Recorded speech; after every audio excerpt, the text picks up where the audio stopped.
여호와가 내게 복을 주심으로라는 제목으로 함께 말씀을 나누겠습니다.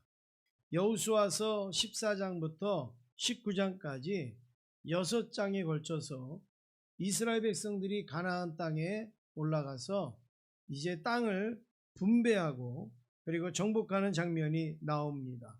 16장에는 요셉 지파에게 땅을 아주 풍성하게 분배하고 있습니다. 어떻게 보면 이 요셉 지파는 다른 지파보다 더 많은 땅을 받았습니다. 왜냐하면 이 요셉의 이름으로가 아니라 요셉의 두 아들 에브라임과 므낫세로 따로따로 받았기 때문에 더 많은 것을 받은 것이죠. 그럼에도 불구하고 이 요셉 지파가 여호수아에게 와가지고 다른 지파보다 우리는 땅을 더 많이 달라, 우리가 더 많은 것을 분배받기를 원한다, 이렇게 요구하고 있습니다. 그게 바로 14절의 말씀인데요. 여러분, 여기에서 우리가 약간 조금 먼저 짚고 넘어가셔야 될 것은 요셉 지파가 욕심이 많아서 더 달라는 게 아닙니다. 요셉 지파가 뭐 배가 부른데 더 많이 갖고 싶어서 더 달라는 내용이 아니에요. 이게 뭐냐면 우리 사람들이 다른 사람을 볼 때에 이렇게 편협적인 생각과 또 단정적인 생각을 갖기가 쉬운 거예요. 다른 사람이 보면 야, 자기네들 있는 사람들이 더하네, 자기네들은 더 많이 받았으면서도 더 땅을 달라고 그리고 더 요구를 해.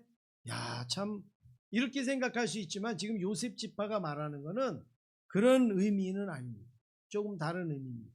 여러분, 우리가 살면서도 우리 눈은요, 앞을 바라보는 거예요. 그런데 내가 이 앞을 바라보기 때문에 뒤는 못 봐요. 그리고 옆도 못 봐요. 하늘도 못 봐요. 내가 볼 수 있는 것보다 보지 못하는 것이 훨씬 더 많이 있습니다. 귀도 내가 들을 수 있는 것보다 듣지 못하는 게 훨씬 더 많습니다. 그래서 우리가 눈에 보이는 것만 가지고 판단하거나 들리는 것만 가지고 우리가 판단하면 실수할 가능성이 많이 있습니다. 어떤 한 면만 딱 보면 그 부분에서 오해될 소지가 많이 있는데 요셉 지파도 마찬가지예요. 이 장면만 딱 보면 아니, 어떻게 더 많이 받았는데 더 달라고 요구를 하고 있는가, 그렇게 여겨지지만 그 의미는 약간 다릅니다. 오늘 14절에 보면 그런 내용이 나오는데요. 여러분, 14절을 한번 같이 읽어보시겠습니다. 14절입니다. 시작.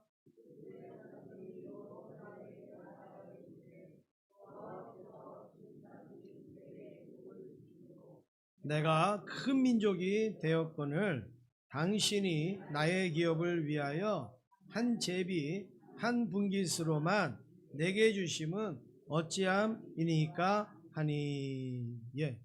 지금 이 내용을 우리가 보면 이들이 달라고 하는 그 이유를 조금 알 수 있어요. 이들이 더 땅을 분배해 달라고 하는 그 내용을 좀 알 수 있는데, 그게 뭐냐면 여호와께서 지금까지 내게 복을 주심으로. 복이 없어서가 아니에요. 우리가 부족해서 달라는 게 아니에요. 모자라서 달라는 게 아니에요. 하나님, 저 사람은 저렇게 많이 주고 나는 왜 이렇게 줍니까? 그런 내용이 아니에요.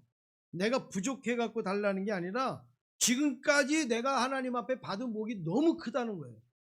너무 많다고. 그런데 더 달라는 거예요. 여러분, 이게 뭔가가 의미가 있지 않겠습니까? 그래서 요셉 자손은 복이 없기 때문에, 부족하기 때문에 더 달라는 게 아니에요. 더 많이 받았어요. 더 많이 누렸다는 걸 자기들도 알아요. 그런데 이거를 더 달라고 하는 거예요. 이제 그러기 위해서 우리가 한번 요셉 자손이 어떤 복을 받았는가를 한번 먼저 살펴보기를 원합니다. 첫 번째는 이 요셉이 받은 그 축복을 우리가 한번 살펴보기를 원합니다. 성경에 요셉에 대한 축복이 많이 나옵니다. 요셉의 아버지 야곱의 축복, 그리고 이스라엘 지도자였던 이 모세가 요셉과 요셉 지파에 내린 축복은 굉장히 큰데요. 첫 번째로 야곱이 준 축복, 야곱이 이 요셉에게 내린 이 축복을 첫 번째로 살펴보면 창세기 49장에 12아들들을 야곱이 축복합니다. 자기가 낳은 12아들들을 쫙 한 사람 한 사람씩 축복을 하는데, 그때 요셉에게 어떤 축복을 했는가? 창세기 49장 22절에 보면 같이 읽겠습니다. 시작. 요셉은 무성한 가지 곧 샘 곁에 무성한 가지라. 그 가지가 담을 넘었도다. 이게 무슨 축복이에요?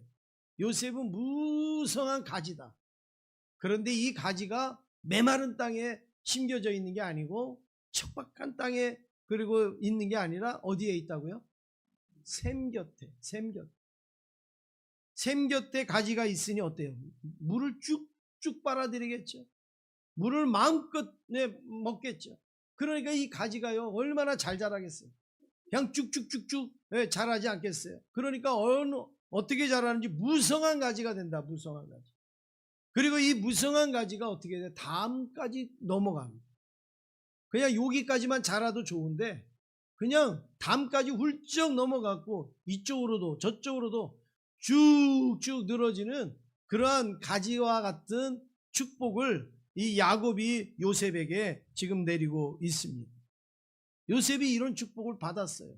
그런데 요셉의 이 축복은 어떤 축복이었는가? 견디기 힘든 고난 가운데서 받은 축복입니다.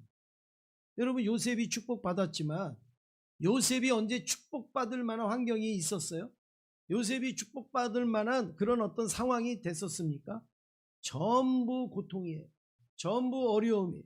전부 고난이에요. 그런데 하나님은 그런 요셉을 축복하셨다 이거죠. 요셉의 어린 시절 형들에게 팔리게 됩니다. 애굽에 잡혀가서 보디발의 노예로 지냅니다. 또 감옥에 들어가서 거기서 아주 고통을 겪습니다. 요셉 주변에는요 다 요셉을 힘들게 했어요. 요셉을 죽이려고 하고 요셉을 팔려고 했고 요셉에게 모함하고 다 이런 일이 있었습니다. 그런데 그럴수록 요셉은 어떻게 했는가? 복된 인생을 살았다는 거예요. 이상하잖아요, 여러분. 이상하잖아요. 요셉은 점점 어려워졌는데 더 복된 인생을 살았다. 창세기 49장 24절에 바로 이렇게 축복을 하고 있습니다. 같이 한번 읽겠습니다. 시작. 요셉의 활은 돌이요 굳세 그의 팔은 힘이 있음 이는 야곱의 전능자 이스라엘의 반석인 목자의 손을 힘입음이라. 할렐루야. 여러분, 여기에 말씀에서 한번 우리 마음에 와닿는 게 뭐예요? 요셉의 팔은 돌이요. 여러분, 돌이요가 뭐예요? 고난이 있었어요. 아픔이 있어요. 어려움이 있어요. 그렇게 있을수록 돌이요. 오히려 이거예요. 고난이 오면 올수록 주저앉는 게 아니에요. 고난이 오면 올수록 도망가는 게 아니라 고난이 오면 올수록 오히려 도리어 굳셌다. 그리고 그의 팔은 힘이 있었다. 이스라엘의 반석인 목자의 손을 힘입습니다. 여러분, 요셉은요 고난이 오면 올수록 어떤 힘이 있었는가? 하나님을 붙잡는 힘이 있었다는 거예요. 하나님을 의지하는 힘이 있었다라는 거예요. 세상에서 제일 못난 사람이 누구냐면 자꾸 힘도 없는 옆에 사람들 붙잡는 사람, 자꾸 능력도 없는 옆에 사람들 괴롭히는 사람, 약한 사람들 쥐고 흔드는 사람, 제일 불쌍한 거예요. 반대로 가장 멋있는 사람은 누구냐? 하나님 세게 붙잡는 거예요. 하나님 힘있게 붙잡는 거예요. 지금 요셉이 그런 축복을 받았다라고 말하잖아요. 요셉은 고난이 오면 올수록 옆에 있는 사람 괴롭히고 옆에 있는 사람 못살게 굴고 옆에 있는 사람한테 신세 한탄하고 옆에 있는 사람 괴롭히는 게 아니라 그때일수록 누구를 붙잡았다고요? 하나님 붙잡는 힘이 대단했다는 거예요. 대단해. 가끔 이렇게 아주 몸이 약하신 이제 노환으로 약하셔서 이렇게 누워 계시는 분들 신방을 갈 때가 있잖아요. 그러면 가면 제가 이렇게 손을 잡으면 이렇게 악수를 하고 이렇게 해가지고 이제 안부도 묻고 그리고 기도도 해드리는데 제가 이렇게 손을 딱 잡으면요, 제가 어떤 무슨 투시를 하고 뭐 그런 게 아니라 손을 딱 잡으면 여러분도 마찬가지예요. 손을 잡으면요, 이분은 바로 가실 건지 이분은 조금 계시다가 가실 건지, 이게요 느껴져요.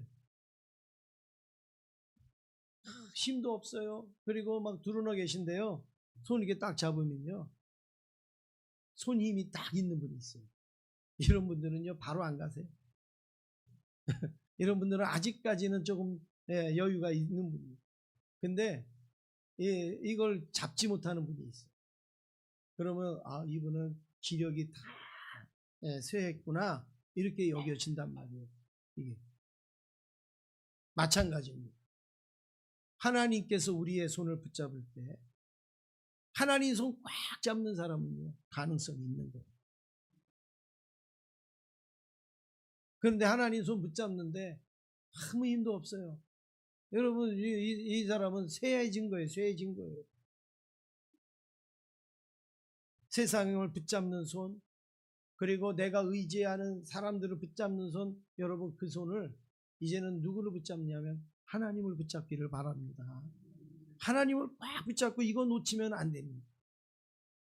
여러분 이러잖아요. 성경에 하나님 손잡고 뭐 이런 거 있잖아요. 그럴 때 하나님하고 우리하고 손을 어떻게 잡았을 것 같아요? 한번 우리가 모션으로 따져본다면 하나님과 우리가 손잡았다는 건요 이렇게 잡는 게 아니에요. 이렇게 잡는 게 아니에요. 우리 사람들은 손잡으라 그러면 이렇게 잡죠. 근데 이렇게 잡는 게 아니에요. 왜 이렇게 잡는 게 아닌가 하면 물에 빠진 사람도요 손을 이렇게 잡으면요 못 건져내는 거예요. 이렇게 빠져요. 쑥 빠져버려요. 한쪽만 힘을 놔보면 쑥 빠져버려요. 그러니까 이렇게 잡는 거는요 의미가 없어요. 하나님하고 우리와 손을 잡는다는 건 어떻게 잡는 거냐면, 여러분 이 장면을 늘 기억하면서 생활하시면 좋습니다. 이렇게 잡는, 이렇게.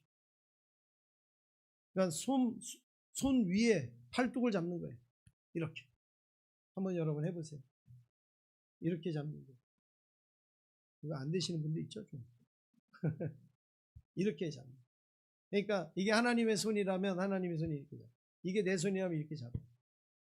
그러면 여러분 어떻게 됩니까? 내 손을 놔도 누가 잡고 있어요? 하나님이 잡고 있어요. 그러니까 떨어지지 않는 거예요. 빠지지 않는 거예요.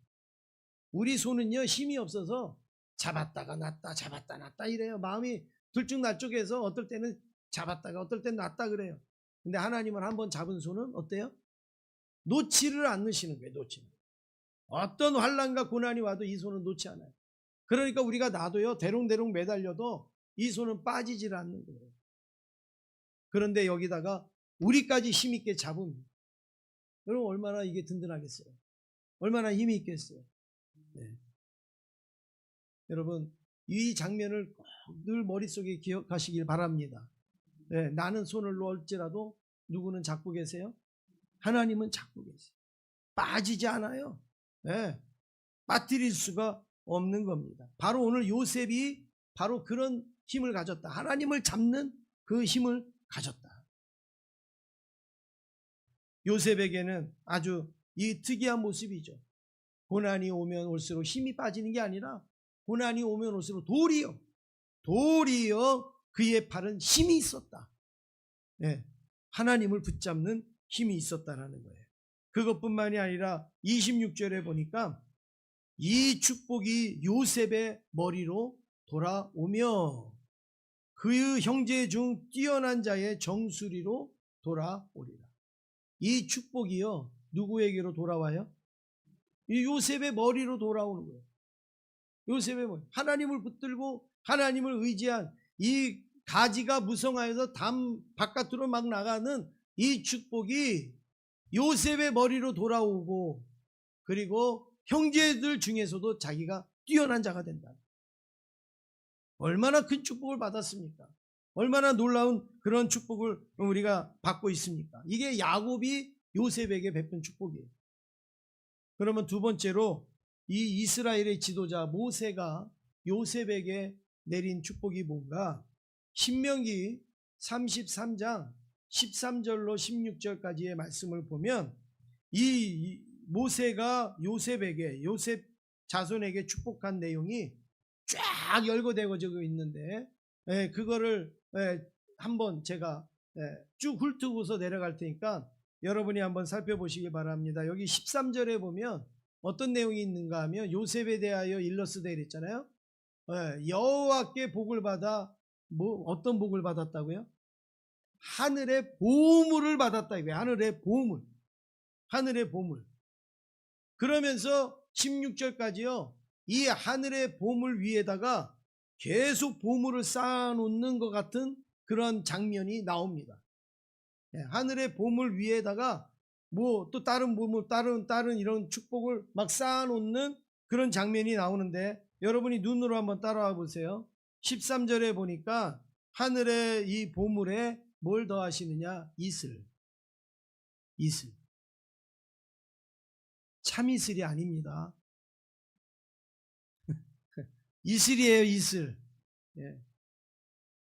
참이슬을 드시면 참 이슬이 좋아. 그게 아니에요. 이슬. 우리나라는 이 이슬에 대한 중요성과 감사함이 거의 없어요. 그렇죠? 오늘 이슬 내렸다고 감사하는 사람이 있어요? 없어요. 그냥 우리는 늘 이슬도 흔하고 비도 흔하고 눈도 흔해요. 그러니까 뭐 이슬 같은 거는 별 우리가 느낌이 없어요. 그런데 이 팔레스타인 지역에서는요, 아주 건조한 나라이기 때문에 이슬이 내렸다, 이거는요 축복 중에 축복이에요. 뭐 놀라운, 경이로운 축복이죠. 그러나 하늘의 보물 위에다가 뭘 내려주셨어요? 이슬. 그 다음에 그 이슬에 또 뭘 주세요? 저장한 물. 13절에 보면 땅 아래 저장한 물. 그 다음에 14절에 보니까 태양이 결실하게 하는 선물. 우리는 이 태양의 의미도 잘 몰라요. 내가 배추 심어서 된 줄 알아요. 내가 고추 심어서 된 줄 알아요. 여러분, 추장보다 더 높은 사람이 누군 줄 아세요? 고추장이에요. 고추장보다 더 높은 사람이 누군 줄 알았어요? 초고추장이에요. 초고추장보다 더 높은 사람이 누군 줄 알아요? 태양 초고추장이에요. 제가 이 태양을 얘기하려고 말씀을 드린 거예요. 태양이 없으면 열매가 열릴 수가 없어요. 그런데 여기에 보니까 이 태양의 결실을 주시겠다. 태음에, 태양이 아니더라도 또 보이지 아니하는 곳에서 또 주시는 그 자라게 하는 그 결실이 있는 거죠. 그리고 그 다음에 뭡니까? 15절에 보니까 산에 좋은 산물이 얼마나 많이 나옵니까? 그리고 언덕의 선물, 여기 사방 들판에 여러분 나오는 거 얼마나 많이 있어요. 그 다음에 또 뭐예요? 땅의 선물, 농가, 밭가 이런 거에서 주는 그 선물, 그리고 거기에 계시는 하나님의 은혜. 지금 막 차곡차곡 지금 쌓아가지고 지금 올라가고 있지 않습니까? 그런데 그 형제 중에서 또 머리가 되게 하신다. 여러분, 이런 축복을 요셉이 받았는데, 오늘 이 축복이 요셉만이 아니라 바로 우리의 축복을 대신한 축복이 요셉의 축복이에요. 오늘 저와 여러분도 이와 같은 축복을 지금 우리가 받아 누리는 줄로 믿습니다. 옆에 있는 분하고 인사하겠습니다. 우리도 그런 축복 받았습니다. 인사하겠습니다. 이런 축복 받았는데 괜히 다른 사람 보면서 시기하지 마시고, 그리고 욕심내지 마세요. 하나님이 우리에게 이런 축복 그냥 기본적으로 다 주셨단 말이죠. 두 번째로, 성경이 말하는 형통의 삶은 뭐냐? 그러면 성경은 뭘 형통이라고 이야기를 하는가? 오늘 요셉을 보면서 우리가 살펴보기 원합니다. 하나는, 이 요셉은 어떨 때 형통했다고 하는가 하면 특이합니다. 하나는 보디발의 집에 종살이 할 때 요셉이 형통했다 이래요. 창세기 39장 2절 같이 읽겠습니다. 시작. 여호와께서 요셉과 함께 하심으로 그가 형통한 자가 되어 됐습니다. 여호와께서 요셉과 어떻게 해요? 함께 하심으로 어떤 자가 됐어요? 형통한 자가 됐어요. 여러분, 이 형통한 자가 됐을 때 지금 요셉은 어디에 있을 때? 보디발의 집에, 그 주인의 집에, 애굽 사람의 집에 있을 때, 그러니까 종살이 할 때, 여러분 말로 하면 뭐 우리가 이야기로 하면 똑같은 건 아니지만 이런 거 있잖아요. 막 내가 군대 생활할 때, 아니면 내가 아주 지독한 시어머니 만나서 시집살이 할 때, 뭐 이럴 때 형통했다는 거예요. 여러분 이해가 가요? 아니 내가 시집살이 하는데 뭐가 형통한 거예요? 내가 군대 생활하는데 뭐가 형통했다는 거예요? 근데 요셉은 그렇게 했다. 또 하나는 여기에 창세기 39장 23절에 보면 감옥에 갇혔을 때가 나오는데 같이 한번 읽겠습니다. 시작. 간수장은 그의 손에 맡긴 것을 무엇이든지 살펴보지 아니하였으니 이는 여호와께서 요셉과 함께 하심이라. 여호와께서 그를 범사에 형통하게 하셨더라. 예. 어디에서요? 감옥에서, 간수가 있는 그 감옥에서 이 요셉은 하나님이 형통케 하셨대요. 그러니까 아버지 밑에 있을 때도 형통할 수도 있고 또 총리가 돼가지고도 막 형통할 수 있는데, 지금 요셉은 언제 형통했다 그러냐면 종살이 할 때, 감옥살이 할 때 형통했다라고 이야기를 하고 있습니다. 그러니까 여러분, 우리가 알고 있는 형통과 하나님이 말씀하시는 형통, 성경이 말씀하는 형통은 좀 다르다는 걸 알 수 있습니다. 그러면 성경에서 형통하다라는 건 무엇이냐면 하나님이 함께 하시는 게 형통이에요. 하나님. 종살이냐 아니냐 그게 아니라 하나님이 함께 하시느냐가 형통이에요. 이런 겁니다. 제가 예를 들면 이런 거죠. 바다가 있습니다. 바다가 있는데 그 위에 튜브가 있어요. 그 튜브 위에 내가 놉니다. 내가 거기서 뭐 두루너 있기도 하고 합니다. 그러면 여러분, 내가 튜브 위에 이렇게 누워 있는 게 형통입니까? 아니면은 바다가 잔잔한 게 형통입니까? 어떤 게 형통이에요? 그렇죠. 바다가 잔잔해야 내가 거기에 있어야 형통이지. 내가 튜브에 누워 있는데 막 바다가 지금 막 쓰나미가 돼갖고 막 와요. 여러분 그거 형통이에요? 아니잖아요. 지금 우리가 보편적으로 말하는 형통은요, 튜브 위에서 지금 잠자는 걸 이야기하고 있어요. 튜브 위에서 지금 물놀이 하는 걸 이야기하고 있어요. 그런데 여러분, 그 밑에서 바다가요, 그냥 풍랑이 일어나면 어떻게 해요? 그게 형통이에요? 아니잖아요. 그런데 지금 내가 뭐 튜브도 별로 안 좋아요. 잠도 못 자요. 뭐 햇빛도 따갑고 그래요. 근데 바다가 아주 잔잔해요. 여러분 그거 얼마나 좋아요. 지금 이 종살이냐 감옥살이냐 이거는 튜브예요. 튜브. 바다는요 하나님이 함께 하심이에요. 하나님이 함께 하시면 종살이가 됐든 감옥살이가 됐든 형통이란 말이에요. 그런데 내가 아무리 대궐 같은 집에 살고 내가 뭐 이렇게 살아도 하나님이 나와 함께 하잖아요. 바다가 잔잔하지 않아요. 그러면 나는 그게 형통이라고 말할 수가 없는 거예요. 여러분, 하나님이 함께 하시는 이런 형통을 여러분 깨닫기를 주의 이름으로 축원합니다. 어디서든지 낮은 곳이든 높은 곳 하나님이 나와 함께 하시면 그거는 형통이에요. 그렇습니다. 내 손에 내가 뭘 졌느냐, 얼마를 쥐고 있느냐, 내가 땅이 얼마나 있느냐, 내가 집이 얼마나 좋으냐, 그게 형통이 아니에요. 하나님이 함께 하시면 언제든지 무너지는 거예요. 언제든지 사라질 수가 있는 거예요. 그런데 내가 가진 게 없어도, 내가 가진 땅도 없어도, 집도 없어도 하나님이 나와 함께 하시면 우리는 원천적인 그 축복을 지금 누리고 있는 사실입니다. 세 번째로, 이 요셉 지파에게 땅을 더 달라고 하는 요셉 지파에게 이 여호수아가요 스스로 개척하라 이렇게 말합니다. 스스로 개척하라. 15절과 15절 오늘 본문의 말씀에 보니까 이 여호수아가요, 이 요셉 지파 사람들에게 너희들 그런 소리 하지 마. 너희들은 많이 가졌는데 무슨 소리야? 이러지 않습니다. 그래? 그러면 너희들은 저 산지에 올라가서 개척해. 개척해서 너희들이 갖고 싶은 만큼 가져. 왜 그러느냐? 그 이유가 재밌어요. 너희는 큰 지파니까. 너희는 큰 능력이 있으니까. 너희들은 큰 은혜를 받았으니까 그렇게 하라는 거예요. 여러분 반대잖아요. 형이 엄마 나 좀 더 줘. 우리 나 동생보다 더 많이 줘.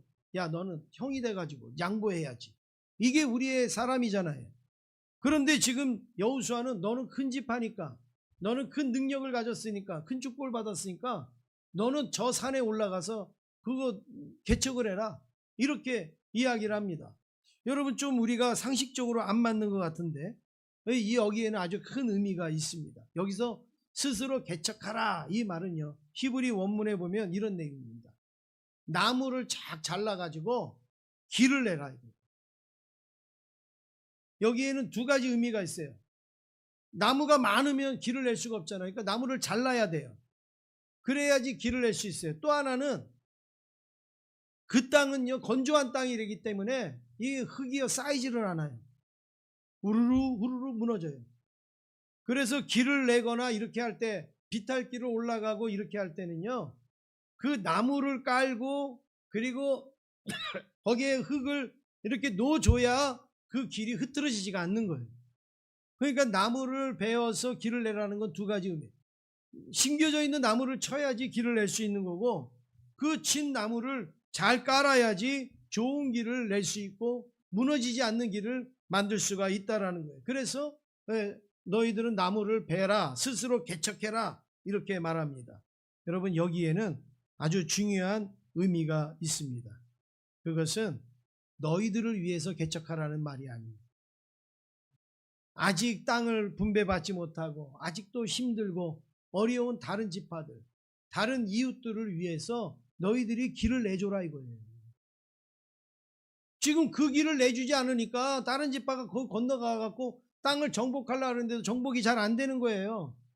그런데 너희들이 그 땅을 정복하면서 길을 쫙 내주니까 너희들도 거기 살 뿐만이 아니라 그 지파, 다른 지파들이 그 길을 잘 갈 수 있잖아요.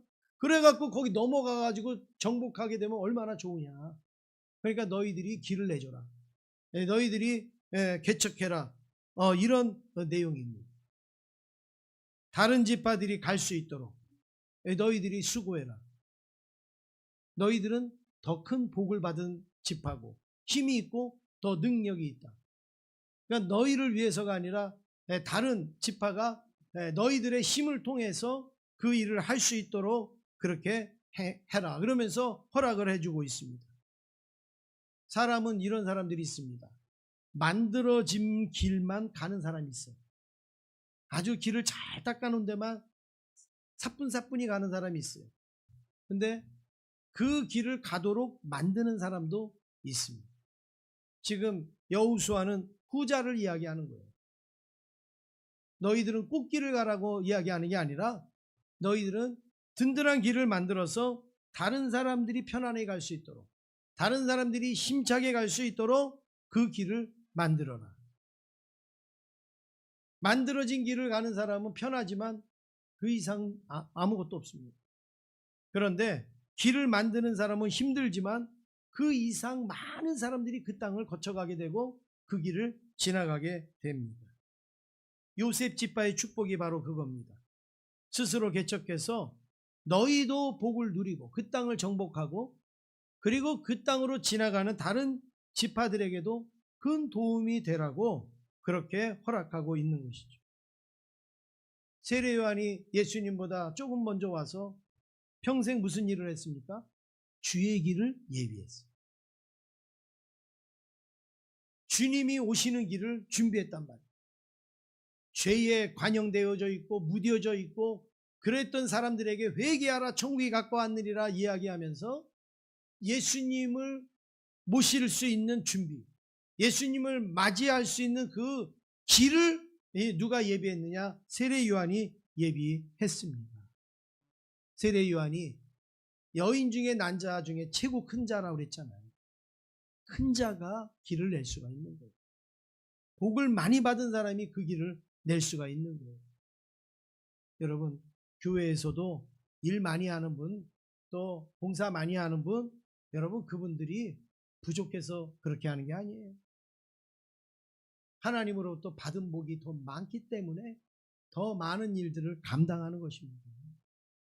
하나님이 주신 축복이 많으니까 그 일들을 감당하는 거예요. 그러면 다른 사람들이 좀 편하게 가고 다른 사람들이 더 힘차게 가고 교회가 더 활발하게 움직여지는 거 아니겠습니까? 그래서 교회는요, 어느 교회가 큰 교회냐, 몇 명이 모이느냐, 건물은 얼마큼 되느냐, 여러분 그게 큰 교회를 말하는 게 아니에요. 일하는 사람이 얼마나 많으냐. 나무를 베서 길을 내는 사람이 얼마나 많으냐, 그게 큰 교회예요. 10,000명 모이는데 한 200~300명만 막 일을 한다, 그게 큰 교회가 아니에요. 100명 모이는데 100명 다 일한다, 그 교회가 큰 교회예요. 할렐루야. 네. 교회가 그렇습니다. 만들어진 쉬운 길을 갈 수도 있어요. 여러분, 제가 목회를 하면서 우리 교회가 정말 쉬운 길, 만들어진 길로 가면요, 우리 교회 정도 되면 여러분 얼마든지 만들어진 길, 쉬운 길 휘파람 불면서 그렇게 할 수 있어요, 우리 교회. 네. 그런데 우리 교회는 길을 만드는 교회입니다. 개척하는 교회예요. 나무를 치며 길을 만드는 교회가 필요하지 않겠습니까? 그래야 그 길로 선교사님도 지나가고 다른 교회도 지나가고 다른 성도들도 지나가고 약한 사람, 힘든 사람들도 그 길로 다 가지 않겠습니까? 누군가 길을 만들어야 그 길을 갈 수가 있는 겁니다. 근데 그 길을 누가 만드느냐? 여호와께서 내게 복을 주심으로. 하나님이 주신 복이 너무 큰 사람들이 만드는 거예요. 하나님이 주신 복이 너무 많다는 사람들이 그 길을 만들 수가 있습니다. 그런 교회가 어떤 교회죠? 은혜의 축복이 흐르는 교회. 축복을 많이 받은 교회가 더 많이 수고하고 더 헌신해서 좋은 길을 사방팔방으로 쫙 내는 겁니다. 은혜를 많이 입은 성도가 더 사랑하고 더 충성해서 아름다운 길, 괜찮은 길, 튼튼한 길을 많이 만드는 거예요. 이 일에 성도님들이 동참한 것이 바로 너희들이 스스로 개척해라, 나무를 베어서 길을 만들라라는 그런 말씀입니다. 할렐루야. 얼마나 멋있습니까? 제자교회는 지금까지요 16년 동안 만들어진 길로 오지 않았습니다. 계속 길을 만들면서 달려왔습니다. 오히려 우리가 가지 아니한 길까지도 만들면서 달려왔습니다. 은혜의 축복이 흐르게 한다라는 이 믿음 가지고, 이 비전 가지고 흐르는 곳마다 살고 흐르는 곳마다 변화되어지고 흐르는 곳마다 풍성한 열매를 맺는다라는 이 믿음 하나 가지고 흘려보내려고 무진장 노력한 교회가 우리 교회 아니겠습니까? 임대에 있으면서 상가 건물에 있으면서 우리는 조금이라도 길을 내보려고, 조금이라도 길을 만들려고 우리가 먹는 것도 절제하고 우리가 쓰는 것도 절제하고 우리에게 돌아오는 것, 주어지는 것, 그런 거 다 절제하면서 지금까지 길을 내려고 노력하지 않았습니까? 원하기는 요셉에게 주어졌던 축복이 오늘 우리와 우리 후손들에게, 우리 제자교회를 통하여서 사방팔방으로 넘치게 될 줄로 믿습니다. 우리 옆에 있는 분하고 인사하겠습니다. 은혜의 축복이 흐릅니다. 인사하겠습니다.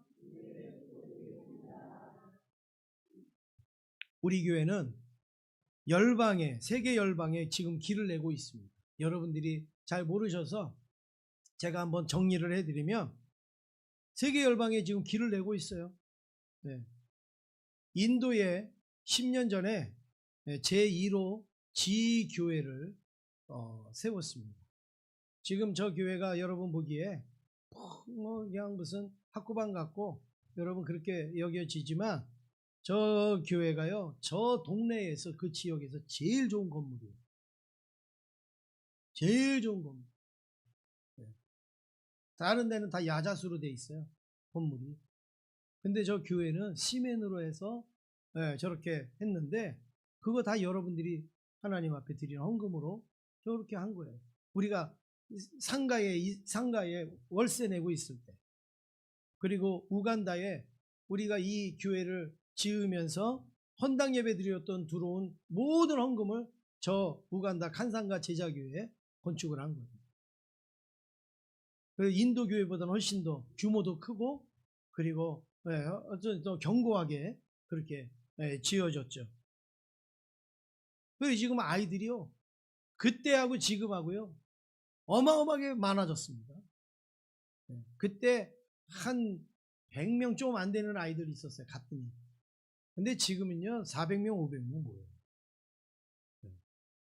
그러니 여러분, 이게 얼마나 귀한 일이에요. 그 다음에 우리가 이제 요번에 제3호 카잔시 순궁교회를 이제 우리가 건축을 했죠. 그래서 이제 이게 마지막 완공된 모습은 아닌 것 같아요. 마지막까지 온 사진인데, 이제 가면은 이제 더 단장된 모습이 있겠죠. 우리 지승훈 전사님 손길을 통하여서 또 이렇게 했지만, 지금 저 장면은 우리가 또 건축을 했는데 음향 시스템이 아무것도 안 돼 있다 그래서 우리 교회에서 저렇게 스피커, 앰프, 그 다음에 뭐 믹서기, 그리고 마이크, 뭐 완전히 세트로 해갖고 지금 전달한 장면입니다. 그래서 이제 오늘 이번에 가서 예배를 드리게 되겠고요. 그 다음에 더 놀라운 것은, 우리가 이제 이렇게 헌당 예배 드리러 가는데 어느 한 분이 기도하면서 또 여러 모양으로 준비했던 분이 우간다에다가 우리 교회 이름으로 교회 하나를 건축하고 싶다고 하면서 헌금을 무명으로 하셨어요. 이런 얘기를 하면 여러분들은 누군가 이걸 자꾸 또 생각을 하는데, 아무 유익이 되지 않습니다. 그냥 무명이면 그냥 무명이라고 생각하시면 돼요. 그래서 부랴부랴 또 거기 헌당 예배 또 드리러 또 연말에 또 갈 수 없잖아요. 그래서 제가 선교사님한테 부탁해서, 준비되어 있는 교회는 많아요. 지금도 건축하려고 준비하는 교회는 많은데 교회를 하나 선정해 달라 그래서 그 부에바자라는 지역에 그 빛의 교회예요. 빛의 교회. 그런데 이제 이번에 가서 우리가 이제 제자 빛의 교회로 하는데요. 저 교회가 한 수십 년 동안 저렇게 양철 이렇게 펴가지고 이렇게 붙여놓고서 예배드리는, 뭐 비 오면 비 다 들어오겠죠, 뭐. 그런 저 교회인데, 저 교회를 이제 건축을 위해서 기도했던데 이번에 선정을 해서 가서 지금 선정하고 사진 찍은 걸 보내왔습니다. 그래서 이제 저 교회 가갖고 또 그 기공 예배를 이번에 드릴 거예요. 그러니까 이제 4호 교회가 되는 거예요. 제자교회 4호 교회가. 그러니까 계획하지 아니한 길까지 막 나는 거예요, 지금. 이거 얼마나 여러분 놀랍습니까? 그래서 해외교회 건축은요, 대부분 다 지어지면 헌당 예배 드리는 건데, 이번에는요 지어지기도 전에 가서 기공 예배부터 드리고 온단 말이에요. 지금 저분들은 지금 뭐 꿈인가 생신가 지금 그러고 있을 거예요. 하나님 앞에 기도하면서 준비하니까 하나님이 또 우리 교회를 통해서 그런 일들을 하시는 거죠. 이번에 화요일부터 가는 단기 선교는요 10일 정도 되는 짧은 기간이지만, 아주 짧은 기간이에요. 그런데 저한테는요 20일 이상 되는 스케줄이 함축되어져 있어요. 굉장히 힘든 여정이에요. 굉장히 빡빡한 일정인데, 제가 잠깐 소개해드리면 세 교회를 가야 됩니다. 세 교회. 기공 예배 드리러, 헌당 예배 드리러, 그 다음에 우리 칸상가 제자교회 연합 예배 드리러 세 교회를 가야 돼요. 그 다음에 그 어린이들 4,500명을 컨퍼런스를 해요. 우리로 말하면 성경학교를 하는 거예요. 그래서 이 풍선을 이제 막 불어서 이제 줄 건데, 여러분 이게 손으로 이렇게 하면 400개 하면 어떻게 될까요? 어깨 빠지죠. 어깨 빠져. 그래갖고 아예요. 그냥 펌프까지 샀다니까요. 휙 이렇게 넣는 거 있잖아요. 휙 이렇게 넣는 거. 이렇게 펌프까지 사가지고 가서 그거 하고, 그리고 현지 목사님들 100명을 지금 세미나를 하게 돼 있어요. 그 현지에 있는 목사님들 막 사방에서 지금 모여가 오셔서 세미나를 하면 그분들에게 밥도 드리고 차비도 드리고 뭐 선물도 드리고 특별히 그분들은 말씀을 사모하니까 그 말씀을 가르치는데 또 그 영어로 또 그 교재를 만들어 갖고 또 가져가야 되니까 저희가 일이 얼마나 많아요. 그런데도 기뻐요. 길을 내니까. 개척하는 거니까. 우리 교회를 크게 하는 건 아니지만 어딘가 지금 길을 내고 있잖아요. 어딘가 지금 그 길을 지금 열고 있지 않습니까? 거기에 우리가 교회가 쓰여지고 또 제가 쓰여진다고 생각할 때 얼마나 감사하지. 여러분, 다 여러분들이 기도하시고 또 여러분들이 다 하나님 앞에 헌신해서 이런 일이 일어나는 줄로 믿습니다. 그래서 여러분, 저 가는 거 걱정하지 마세요. 교회에서 갔다 올 수 있도록 다 제공해 줍니다. 그리고 여러분들은 기도하시면 되는 거예요. 가서 길 열심히 닦고 오라고 여러분 기도하시면 돼요.